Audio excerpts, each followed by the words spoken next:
آل محمد كما صليت على إبراهيم وعلى آل إبراهيم إنك حميد مجيد.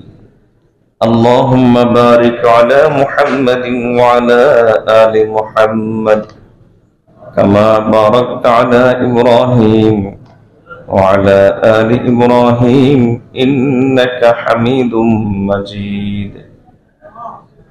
الحمد لله وكفى وسلام على عباده الذين اصطفى أما بعد فأعوذ بالله من الشيطان الرجيم.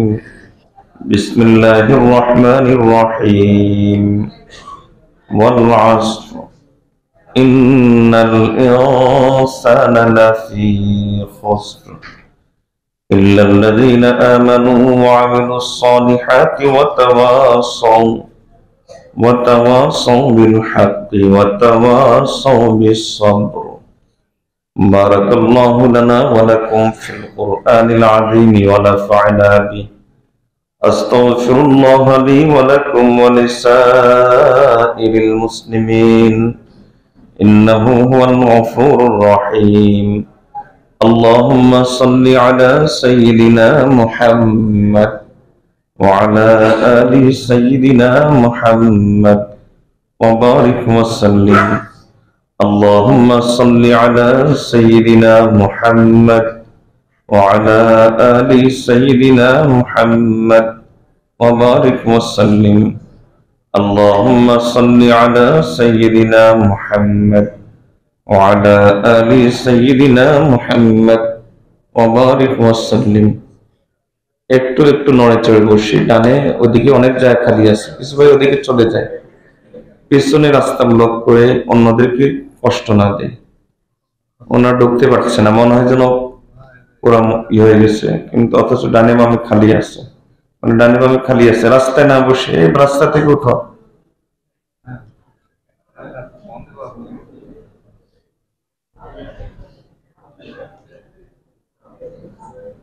ডানো এখনো খালি আছে, এখনো 5-7 জন বসতে পারবেন।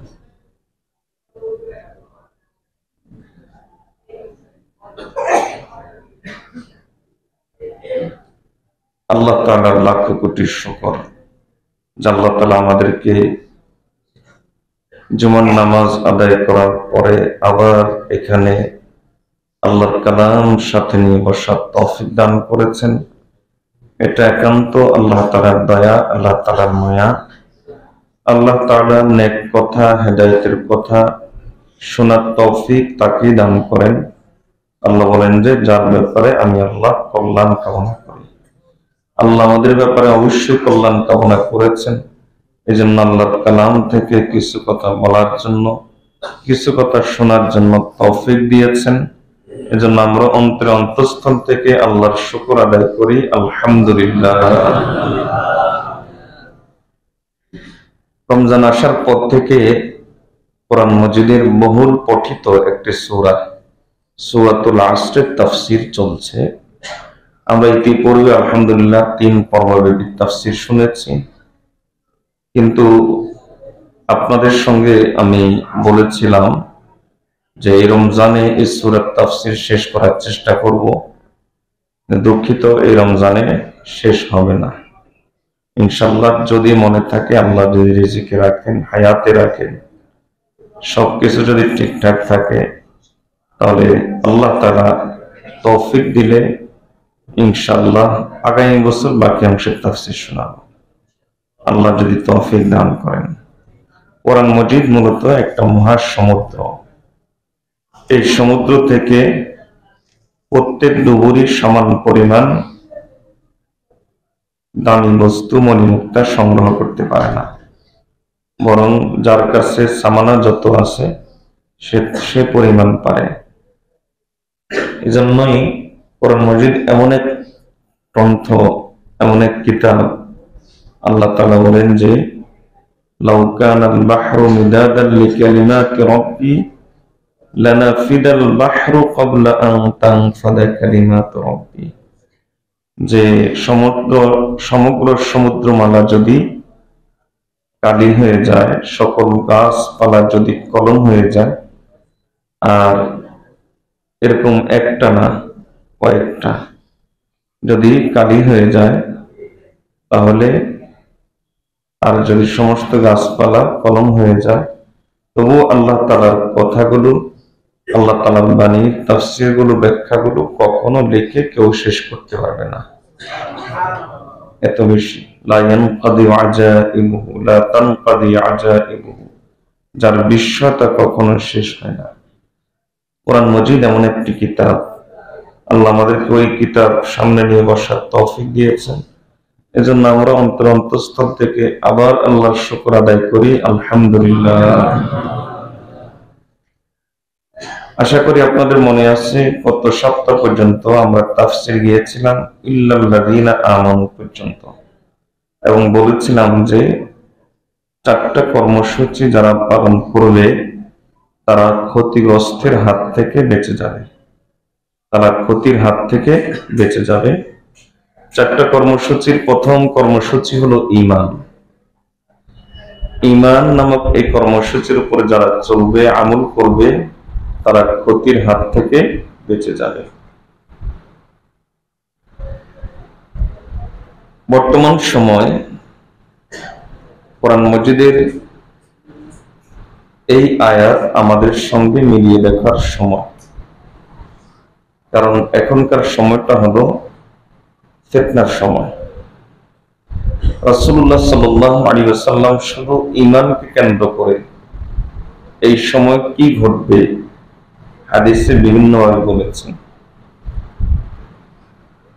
রাসূলুল্লাহ সাল্লাল্লাহু আলাইহি ওয়াসাল্লাম এক হাদিসের মধ্যে বলেন, অবস্থা এমন ভয়াবহ হবে যে একজন মানুষ সকালে মুমিন হবে, আবার সন্ধ্যায় বেঈমান হয়ে যাবে। সন্ধ্যায় ঈমানদার হবে, সকালে বেঈমান হয়ে যাবে। নবী সাল্লাল্লাহু আলাইহি ওয়াসাল্লাম বলেন যে হাত্তা ইয়াসিরান নাসু ইলা ফুসতাতাইন, মানুষ 2 শিবিরে বিভক্ত হয়ে যাবে। আপনি একটু লক্ষ্য করলে দেখবেন গোটা দুনিয়ার পরিস্থিতি এখন এদিকে আস্তে আস্তে ধাবিত হচ্ছে। আগে মাঝামাঝি লোকের সংখ্যা বেশি ছিল, এদিকও না ওইদিকও না, আমি এদিকও আছি ওইদিকও আছি, কিন্তু এখন সব পরিষ্কার হচ্ছে। এখন মুনাফিকদের মুখোশগুলো ধীরে ধীরে উন্মোচন হচ্ছে, তাদের মুখোশগুলো ধীরে ধীরে সামনে চলে আসছে। একদিকে তারা চলে যাচ্ছে, আরেকদিকে যারা পাক্কা সাচ্চা মুসলমান তারা আরেক শিবিরে বিভক্ত হয়ে যাচ্ছে।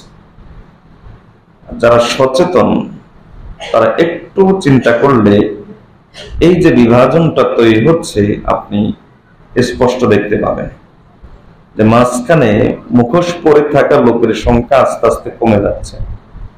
প্রত্যেকেই তার খোলস থেকে বের হয়ে আসছে। নবীজি সাল্লাল্লাহু আলাইহি ওয়াসাল্লাম এটাই বলেন যে মানুষ 2 শিবিরে বিভক্ত হয়ে যাবে। এক শিবির হলো ঈমানিন লা নিফাকা ফিহি ওয়া ফিসতাতিন নিফাকিন ওয়া ফিসতাতিন নিফাকিন ওয়া ফুসতাতিন নিফাকিন লা ঈমানা ফিহি। নবী সাল্লাল্লাহু আলাইহি ওয়াসাল্লাম বলেন যে একটা শিবির হবে এমন যাদের অন্তরে কেবলই মুনাফিকি, মানুষ বুঝে যাবে যে এরা মুনাফিক। ফলত এদেরকে ছেড়ে দিয়ে, এদেরকে ত্যাগ করে যারা প্রকৃত ঈমানদার তারা আরেক শিবিরে চলে যাবে। 2টা ভাগে বিভক্ত হয়ে যাবে। একদল তাদের ঈমান স্পষ্ট হয়ে যাবে, আর আরেক দল তাদের নেফাকি মুনাফিকি পরিষ্কার হয়ে যাবে। আল্লাহ আমাদেরকে এটা দেখার অন্তর্চক্ষু দান করুন। যে এটা দেখতে পাচ্ছে না, এটা দেখতে সক্ষম হচ্ছে না, সেও মূলত নেফাকের শিবিরের ভিতরে আছে, মুনাফিকের শিবিরের ভিতরে আছে। এজন্য আর যেই স্পষ্ট বিভাজনটা দেখতে পাচ্ছে, আল্লাহ যাদেরকে অন্তর্চক্ষু দিচ্ছেন ইনশাআল্লাহ তারাই তাদের ঈমানকে হেফাজত করতে পারছেন। ঘুমাই কেন? এত দূর থেকে এসে ঘুমাইলে হবে? এত দূর থেকে কষ্ট করে এসে ঘুমাইলে তো পোষাবে না।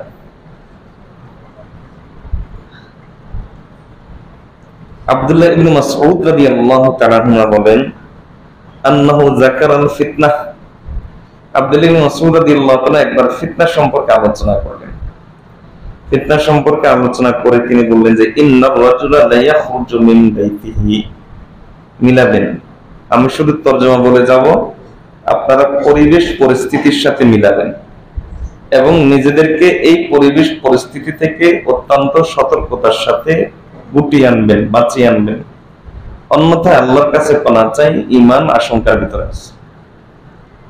ইমান সস্তায় বিক্রি হওয়ার মতো কোনো বস্তু না। একটু চিন্তা করেন, এই ইমানের জন্য সাহাবায়ে কেরাম প্রাণ দিয়েছেন, ফাঁসির কাষ্টে ঝুলেছেন, দেশ ত্যাগ করেছেন, সন্তান নিজ হাতে কোরবানি করেছেন। বাবার সঙ্গে যুদ্ধের ময়দানে বাবার সন্তানের বিরুদ্ধে তরবার নিয়ে দাঁড়িয়েছে, সন্তান বাবার বিরুদ্ধে তরবার নিয়ে দাঁড়িয়েছে। এই ইমানের কারণে কত কিছু তাদের করতে হয়েছে। সেই ইমান কতটা দামি হলে তারা এই ত্যাগগুলো স্বীকার করেছে, কারণ তাদের কাছে ইমান কতটা দামি এটা পরিষ্কার ছিল। আর আমাদের কাছে ইমান সস্তা কেন? কারণ আমরা তো আসল ইমানদার হতে পারিনি।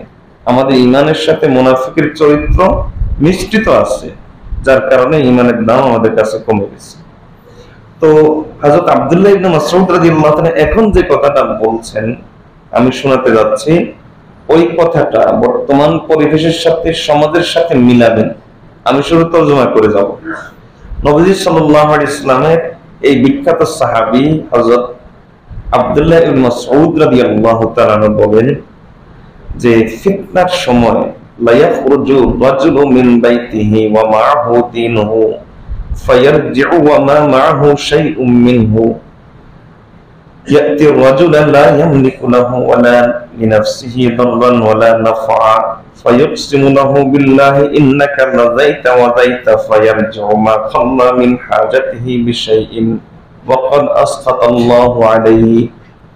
এক লোক তার ঘর থেকে বের হবে, ঘর থেকে বের হয়ে আবার যখন ঘরে ফিরবে তখন তার অন্তরে কোনো ঈমান থাকবে না। ঘর থেকে বের হওয়ার সময় সে মুমিন থাকবে, কিন্তু ঘরে যখন ফিরবে তখন তার অন্তরে কোনো ঈমান থাকবে না। মাঝখানে কি ঘটবে? মাঝখানে ঘটবে সে কোনো কারণে, হয়তো স্বার্থ উদ্ধারের জন্য অথবা প্রয়োজন পূরণের জন্য অথবা বিপদে পড়ছে, কোনো না কোনো কারণে সে এমন কিছু লোকজনের কাছে আসা যাওয়া করবে যারা নিজেদেরকে দাবি করবে আমি এমন, আমি তেমন। বুঝুন নেই, আমি এটা করতে পারি, আমি ওটা করতে পারি। এই গিয়েও সে আল্লাহর কসম দিয়ে বলবে যে আপনি পারেন, আপনি পারবেন, আপনি এমন, আপনি তেমন। ইন্নাকা লাযাইতা ওয়া যাইতা, আপনি এমন, আপনি তেমন, আপনি এমন, এমন তেমন। তো যাকে বলবে সেও নিজেও মনে করবে যে আমি এমন, আমি তেমন। আমি হেলো বলবো, পুরা দেশ ঠান্ডা হয়ে যাবে। কথা বুঝুন নাই? ওসি চেয়ার ছেড়ে দাঁড়িয়ে যাবে, আমি তোমার সব বিপদ পার করে দিতে পারবো। এভাবে আমি এমন, আমি তেমন, এভাবে সে বলবে। নবী সাল্লাল্লাহু আলাইহি ওয়াসাল্লাম সাহাবী বলেন, অথচ এ হলো মাখলুক, সে নিজের ক্ষতি রোধ করতে পারে না, নিজের উপকারই সে আল্লাহ না চাইলে আনতে পারে না। সে আরেকজনের কি ক্ষতি রোধ করবে? কিন্তু তাকে এমন ভাবে তার কাছে সে যাবে, ফায়ারজিউ মা খাল্লা মিন হাজাতিহি, তার কাছ থেকে সে ফিরে আসবে পরিপূর্ণ প্রয়োজন সে কখনো পূরণ করবে না। এজন্য দেখবেন যে এই জাতীয় লোক, আপনি তার কাছে যদি যান সমস্যা নিয়ে, কখনোই কোন ব্যক্তি এই কথা আমি কিয়ামত পর্যন্ত সময় দিলাম, একজন দাঁড়িয়ে কথা বলতে পারবে না যে আমার সমস্যা পরিপূর্ণ সমাধান করছে। বরং এটা লেজ লাগিয়ে রাখবে যেন আবার আপনি তার কাছে যেতে হয়, অথবা একখান দিক উদ্ধার করলে আরেকখানে বিপদে ফেলে দিবে। এজন্য আমাদের উলামায়ে কেরাম এদের থেকে নিরাপদ দূরত্ব বজায় রাখেন। ওই যে অ্যাক্সিডেন্ট করা ট্রাকের মতো, ট্রাক্টরের মতো পিছনে লেখা থাকে না 100 গজ দূরে থাকুন। উলামায়ে কেরাম এদেরকে ট্রাক্টর মনে করে, পাগলা ট্রাক্টর। এদের কাছে গেলেই অ্যাক্সিডেন্ট হবে, এজন্য এদের থেকে 100 গজ দূরে নিরাপদ দূরত্ব বজায় রাখে। এরা কখনোই কোনো প্রয়োজন পূরণ করবে না। ওয়াকাদ আসখাতাল্লাহু আলাইহি, অথচ এই লোকের কাছে গিয়ে নিজের ঈমান বিক্রি করে আসবে আর আল্লাহ তার উপর অসন্তুষ্ট হবে। এবার মিলান তো সমাজের সাথে, পরিবেশের সাথে মিলে যাচ্ছে কিনা? আচ্ছা, এবার আরেকটা হাদিস এটাও মিলাবেন। আন আবি হুরায়রা রাদিয়াল্লাহু তাআলা আনহু আন্না রাসূলুল্লাহ সাল্লাল্লাহু আলাইহি ওয়াসাল্লাম তালা ইযা জাআ নাসরুল্লাহি ওয়াল ফাth ওয়া রাআইতান নাসা ইয়াদখুলুনা ফি দীনিল্লাহি আফওয়াজা ثم قال লাকাদ দাখালু ফি হাযাদ দীনি আফওয়াজা সায়াখরুজুনা মিন হাযাদ দীনি আফওয়াজা। যখন কোরআন মাজিদের এই সূরা নাযিল হলো যে ইজা জাআ নাসরুল্লাহি ওয়াল ফাতহ, এই সূরার একটা অংশ আছে ওয়া রাআইতান নাসা ইয়াদখুলুনা ফি দীনিল্লাহি আফওয়াজা। ওয়া রাআইতা, আপনি দেখবেন অচিরেই, আদ-নাসা, লোকজনকে দেখবেন, ইয়াদখুলুনা, তারা প্রবেশ করছে, ফি দীনিল্লাহ, আল্লাহর দ্বীনে, আফওয়াজা, দলে দলে। মক্কা বিজয়ের পরে এটা বাস্তবায়ন শুরু হয়ে গেছে। অল্প সময়ের ভিতরে গোটা দুনিয়াতে মুসলমান ছড়িয়ে পড়ল এবং অল্প সময়ের ব্যবধানে গোটা দুনিয়াতে মুসলমান শাসন করা শুরু করলো। মুসলমানরাই তখন সবচেয়ে বড় শক্তিতে পরিণত হলো।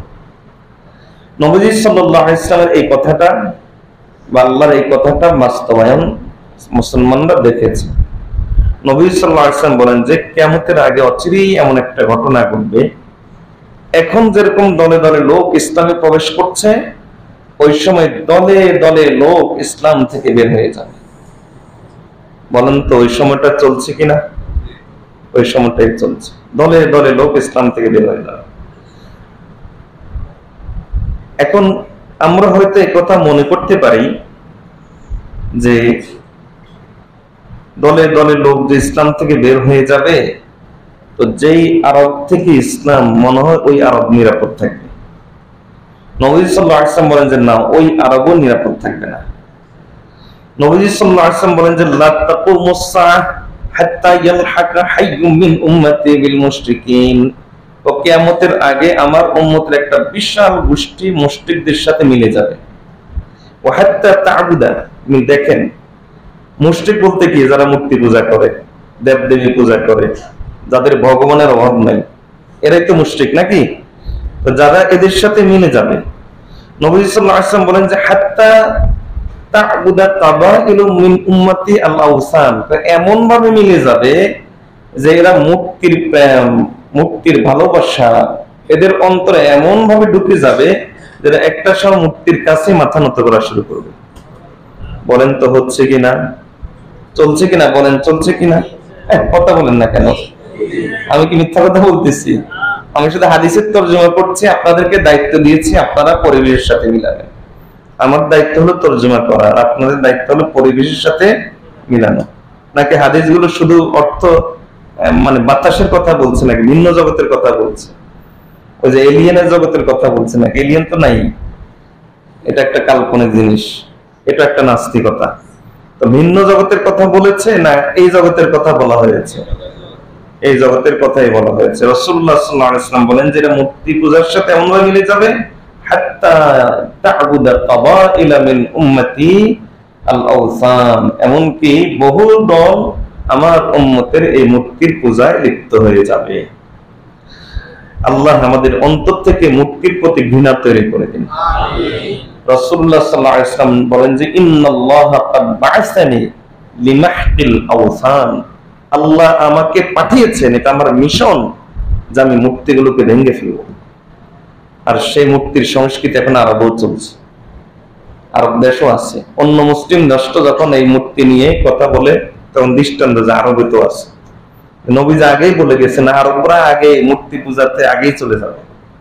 নবী সাল্লাল্লাহু আলাইহি ওয়াসাল্লাম বলেন আরেক হাদিসে, ইয়াতি আলান নাসি জামানুন ইয়াহুজ্জুনা ওয়া ইয়াসুল্লুন ওয়া মা ইয়াসুমুনা ওয়া মা ফিহিম মিন, একটা সময় এমন আসবে মানুষ নামাজ পড়বে, হজ করবে, ওয়া ইয়াসুমুন, রোজা রাখবে, ওয়া মা হুম বিমুমিন, অথচ মুমিন না।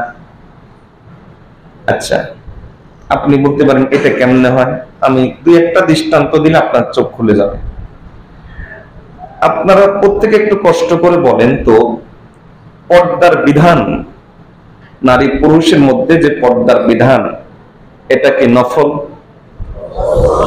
কি? আচ্ছা, এবার বলেন এই ফরজকে যদি কেউ অস্বীকার করে, অস্বীকারের ভাষা অনেক রকম হতে পারে। অস্বীকার তো আপনার ধরেন একজনের মেয়ের জন্য একজনের ছেলের প্রস্তাব দিছে, এখন না করে কেমনে? আপনার ছেলের কাছে আমার মেয়ে বিয়ে দিব না, এভাবে না করে না করার অনেক ভাষা আছে। আমার মেয়ে এখনো বিয়ে, এখন দিব না, পরে দিব, এখনো সে পড়ালেখা করবে। না করার ভাষা অনেক রকম না, এখনো সে পড়ালেখা করবে। তো অস্বীকার করার ভাষা অনেক, কিন্তু কারো অন্তরে যদি এই পর্দার প্রতি অশ্রদ্ধা থাকে, তুচ্ছ-তাচ্ছিল্য থাকে, আর এই পর্দার বিধানের ব্যাপারে তার আপত্তি থাকে, সে লক্ষ কোটি বছর, এই 50-60 বছরের জীবন নয়, লক্ষ কোটি বছরে যদি সে জীবন পায়, আর সারা জীবন যদি সে সেজদায় পড়ে থাকে, মসজিদে পড়েছিল, শুধু বাইরে কি করেছে, পর্দা এই যুগের সাথে মিলে না। মসজিদে সে সেজদায় পড়েছিল, একবারে কপালে দাগ ফেলে দিচ্ছে, বাইরে গিয়ে বলছে যে পর্দা এই যুগের সাথে মিলে না, ইসলামে এই যুগে চলে নাকি, এখন দরকার হলো ধর্ম নিরপেক্ষ মতবাদ, এখন দরকার হলো গণতন্ত্র, এখন দরকার হলো পুঁজিবাদ, এখন ইসলামকে এই যুগে চলে। এই যদি সেজদা দিতে দিতে দিতে কপালের এই চামড়া পুড়ে হাড়ও যদি তার দেখা যায়, এরপর যদি সেজদা দিতে দিতে শহীদ হয়ে যায়, তবুও সে আল্লাহর দফতরে মুমিন না। কথা বুঝেন নাই মনে হয়? সে তবুও সে আল্লাহর দফতরে কি নয়। কেন? ইসলামের একটা বিধানকে অস্বীকার করার, ইসলামের একটা বিধানকে যে অস্বীকার করার কারণে মুমিন থাকে না, তাহলে ওই ব্যক্তির কি অবস্থা, যে ব্যক্তি গোটা ইসলামকেই নানা ছলছতরে দিয়ে অস্বীকার করে, এভাবে বলে যে ইসলাম এ যুগে অচল, এখন দরকার হলো মানুষের মতবাদ, এখন দরকার হলো মানুষের বানানো আইন, ইসলাম এই যুগে চলবে না, ওই ব্যক্তির কি অবস্থা? এবার নবীজির ওই হাদিস মিলান, এই হাদিস মিলান, এটা নামাজ পড়বে, হজ করবে, রোজা রাখবে, কিন্তু মুমিন হবে না। অপর হাদিসে রাসূলুল্লাহ সাল্লাল্লাহু আলাইহি ওয়াসাল্লাম বলেন যে এমনও হবে যে মসজিদে তারা যাবে, যদি কোনো ব্যক্তি এমনিতে একটা তীর নিক্ষেপ করে, কাউকে টার্গেট না করে, ওই তীরটা যার গায়ে গিয়ে পড়বে সে কোনো না কোনো মুনাফিক হবে। মানে এই পরিমাণ মুনাফিক গড়ে যায় মানুষ সমাজের মধ্যে। ওই তীরটা যদি কারো গায়ে পড়ে, সেটা কোনো না কোনো মুনাফিকের গায়ে গিয়ে পড়বে।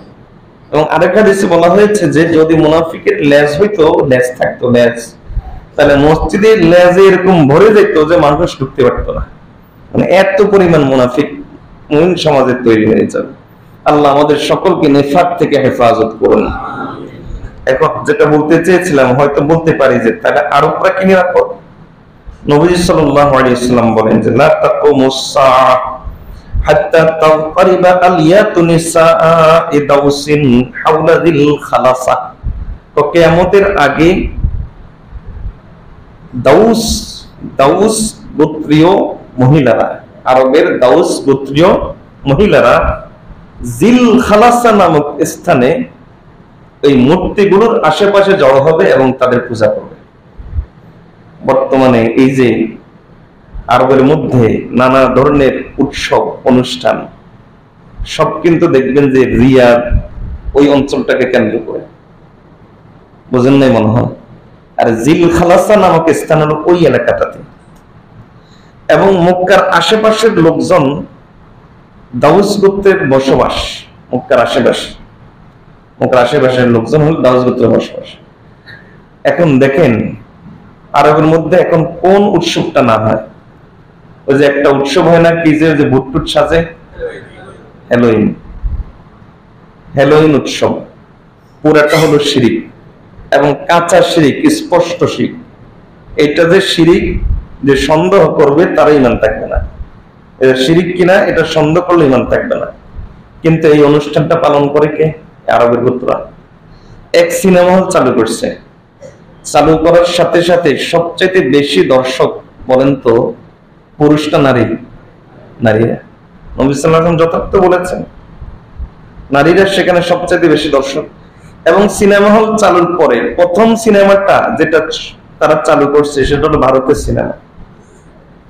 প্রথম সিনেমা যেটা দিয়ে তারা উদ্বোধন করছে, আমরা মুমিনরা যেরকম কোরআন মজিদ দিয়ে উদ্বোধন করি, ওরা এভাবে উদ্বোধন করছে ভারতের সিনেমা দিয়ে, মানে মূর্তি পূজারীদের সিনেমা দিয়ে।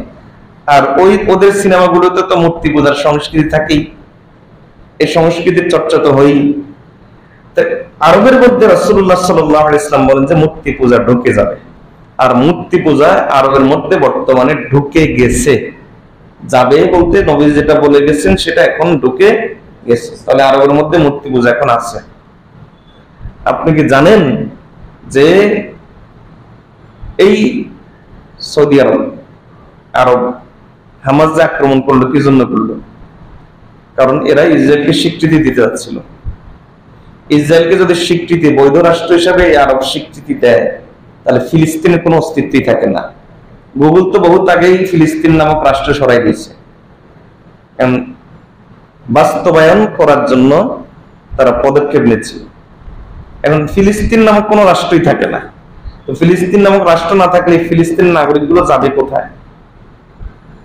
এদের অস্তিত্বটা কোথায়? এরা যাবেটা কোথায়? বলতেছে তোমরা এখান থেকে ওখানে যাও, এখান থেকে ওখানে যাও, যেখানে যায় সেখানে আক্রমণ করো, আবার ওখানে যাও, আবার ওখানে যাও। তাহলে এদের স্থানটা কোথায়? থাকার স্থানটা কোথায়? নিজের অস্তিত্ব রক্ষার জন্য শেষ পর্যন্ত হামাস বাধ্য হয়েছে শুধুমাত্র সৌদি আরবের এই মুনাফিক গুলোকে দমন করার জন্য ইসরায়েলের উপর আক্রমণ করতে বাধ্য হয়েছে। এই মুনাফিক গুলোকে দমন করার জন্য বর্তমান দুনিয়াতে সবচেয়ে বড় মুনাফিক হলো এই সৌদির রাজ পরিবার। সবচেয়ে বড় মুনাফিক। ইসলামের জন্য এরা যতটা ক্ষতি করে, ইসরায়েল আমেরিকা এত ক্ষতি করতে পারে না। এই মুনাফিক গুলো। আর এই মুনাফিক গুলোর দৃষ্টান্ত অন্যান্য মুনাফিকরা সৌদি আরবে তো আছে, বুঝুন নাই? সৌদি আরবে তো আছে। রাগ রুচি যেমন, তার দৃষ্টি যাও সেদিকে। আল্লাহ আমাদেরকে এই মুনাফিক থেকে মুসলিম উম্মাহকে হেফাজত করুন। আল্লাহ হারামাইন শরীফাইনকে মুনাফিকদের থেকে হেফাজত করুন। আল্লাহ প্রকৃত মুমিনদের হাতে হারামাইন শরীফাইনকে এনে দিক। সকলে বলে আমিন। আমাদের সবচেয়ে সম্মানিত দুইটা জায়গা এই মুনাফিকদের হাতে এখন। আল্লাহ এই দুইটা জায়গাকে হেফাজত করুন। রাসূলুল্লাহ সাল্লাল্লাহু আলাইহি ওয়াসাল্লাম বলেন, হযরত আব্দুল্লাহ ইবনে উমর রাদিয়াল্লাহু তাআলা থেকে বর্ণিত, আনিন নবী সাল্লাল্লাহু আলাইহি ওয়াসাল্লাম, লা তাকুমুস সাআ হাত্তা তুনসাবুল আওসান ওয়া আউয়ালু মান ইয়ানসুবুহা আহলু হুদাইর মিন তিহামাতা। তো তিহামা হলো মক্কা, জিদ্দা এর আশেপাশের এলাকা। এই এলাকার লোকজন এরা যতক্ষণ পর্যন্ত মূর্তি পূজা, মূর্তি স্থাপন করবে না, ততক্ষণ পর্যন্ত কিয়ামত হবে না। আর সৌদি আরবের এই সমস্ত জায়গাতে মূর্তি অলরেডি হয়ে গেছে। আর তাদের বাদশাদের মূর্তি সংস্কৃতি শুরু হয়েছে। বাদশাদের মূর্তি সংস্কৃতি নির্মাণ শুরু হয়ে গেছে। আল্লাহ উম্মতকে হেফাজত করুন। আল্লাহ এই সৌদি আরবের এই মুনাফিক গোত্র থেকে, মুনাফিক গোষ্ঠী থেকে আল্লাহ হেফাজত করুন। এদের বাপদাদাও মুসলিম মুনাফিক। এই যে সৌদি, এটাকে যে খান খান করে ওসমানী খেলাফত, একটা খেলাফতকে ভেঙ্গে ওসমানীয় সাম্রাজ্য, এটাকে ভেঙ্গে 27টা রাষ্ট্র করছে। আর এর মধ্যে সবচেয়ে বড় বড় ভূমিকা পালন করছে এই সাউদ পরিবারের সাউদ, এই মুনাফিকটা। এই জর্দানের আব্দুল্লাহ, এই দুইটা সবচেয়ে বড় ভূমিকা পালন করছে। ব্রিটেনের রানীর সাথে হাত মিলে এরপর ওসমানী খেলাফত ভেঙে দিচ্ছে। শুধু এই কথা দুয়া তুলছে যে খেলাফত থাকবে আরবদের হাতে। কিন্তু কত বড় বেকুবের গোষ্ঠী আর কত বড় নাখাস্তা, কত বড় নীচ, জীবনে আর খেলাফত দেখে নাই। আরবদের হাতে খেলাফত নেওয়ার জন্য খেলাফত ভেঙে দিছে, কিন্তু খেলাফত কি আর দেখা গেছে? খেলাফতের মুখ কি আর দেখছে? আল্লাহ আমাদেরকে বোঝার তৌফিক দান করুন। এই এদের রক্তের ভিতরে এদের মুনাফিকি আছে। মাঝে মাঝে দুই একটা ভালো গেছে, কিন্তু এদের রক্তের ভিতরে মুনাফিকি আছে। আল্লাহ আমাদেরকে বোঝার তৌফিক দান করুন। আল্লাহ এই মুনাফিকদের থেকে মুসলিম উম্মাহকে হেফাজত করুন। রাসূলুল্লাহ সাল্লাল্লাহু আলাইহি ওয়াসাল্লাম বলেন যে এই আরবের তিহামা গোত্র যতক্ষণ পর্যন্ত মূর্তি স্থাপন করবে না, ততক্ষণ পর্যন্ত কিয়ামত হবে না। তেহামা এলাকার আশেপাশের লোকজন। এখন প্রশ্ন হলো, এই যে এতক্ষণের কথা থেকে এটা আমাদের কাছে পরিষ্কার হয়েছে, গোটা দুনিয়াতে একটা বেঈমানের তুফান চলছে, নাস্তিকতার তুফান চলছে, ঈমান ছেড়ে দেওয়ার একটা স্রোত বয়ে চলছে, একটা ঝড় শুরু হয়েছে। প্রশ্নের কারণটা কি? কেন এমনটা শুরু হলো?